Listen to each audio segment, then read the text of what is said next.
Welcome to The Explainer. Today we're going to dive into something pretty personal, a reflection that really pushes back on one of the biggest values in our society, ambition. We're going to explore what it actually means to stop chasing all those external goals and instead start living from a place that's, well, authentically you. And it all starts with this statement right here. I mean, it's a powerful thing to say, isn't it? In a world that's constantly screaming at us to want more, do more, be more, deciding to just stop chasing is a pretty radical idea. It immediately kicks off this huge internal conversation. And just look at this list. When you hear stop chasing, you might think it's about giving up, but it's not. It's about questioning this endless pursuit of better, a better life, a better career, even better skin. It's about getting off that treadmill that tells us happiness is always just one more achievement away. The whole point is to shift from always improving to simply being. So that brings us right into our first section here, the end of ambition. This is where we look at what it takes to consciously choose to step off that hamster wheel of what we're told success is. This whole journey is grounded in a really specific and, I think, relatable moment, a midlife reckoning. Imagine hitting 43, after you've spent decades following the script, and then you start the incredibly hard work of reprogramming your entire way of thinking.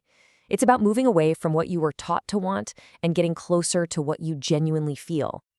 And that whole idea builds directly into the real core of this explainer, this massive difference between chasing and being.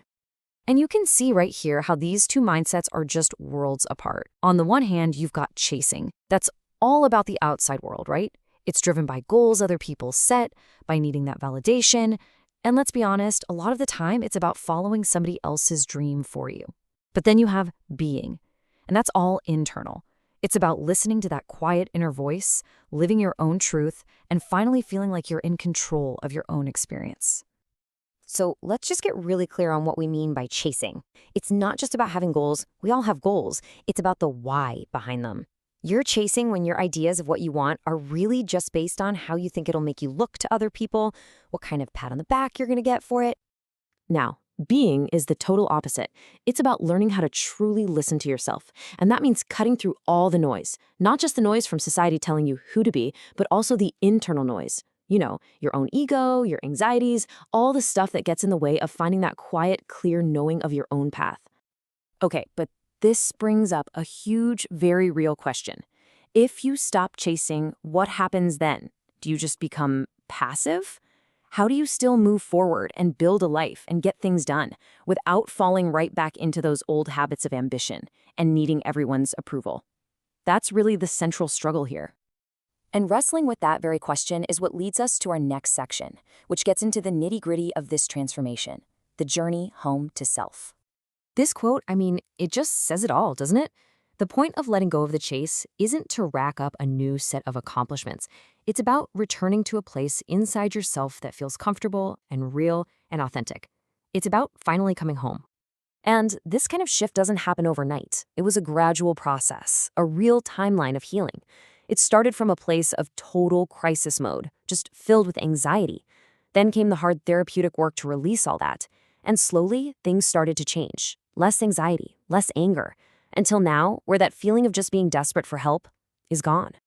And the results were so real, so tangible. We're not just talking about a philosophical change here. This had a massive, measurable impact on mental health. Things like suicidal ideation subsiding, depression clearing up, anxiety going way down. That feeling of being desperate for healing was finally gone. It's huge. But we have to be honest about how hard this path really is. Choosing being over chasing is absolutely a countercultural act. It means you have to actively push back against this immense pressure we all feel to make something of yourself in a way that society can see and approve of. And stepping off that well-worn path, that's scary. So what does it actually look like to live this way day in and day out? Well, our final section gets right into that. Let's talk about living from a new compass. The entire guiding principle really boils down to this one simple but incredibly deep question. Instead of using a map that society gave you, the goal is to find your own internal compass, your own north point that guides your actions from a place of truth. And this new compass, it works because you start a new kind of conversation with yourself. It's now checking in all day long, not just asking, what am I doing, but how am I moving? And more importantly, why am I moving this way? What's the fuel behind this? Is it coming from a real place, or is it just leftover residue from that old chasing habit? It brings everything right down to the present. How do I do this moment? When you boil it all down, the entire journey, the whole goal, is this one core idea: to stop defining yourself by what's on the outside, and instead to learn how to really truly live from the inside out. And so that's where we'll end, by turning the question outward, to you. We've just walked through one person's map, their journey away from ambition and towards something more authentic. And it leaves all of us with a pretty powerful question to sit with. If you really truly stop chasing, what do you think you would find?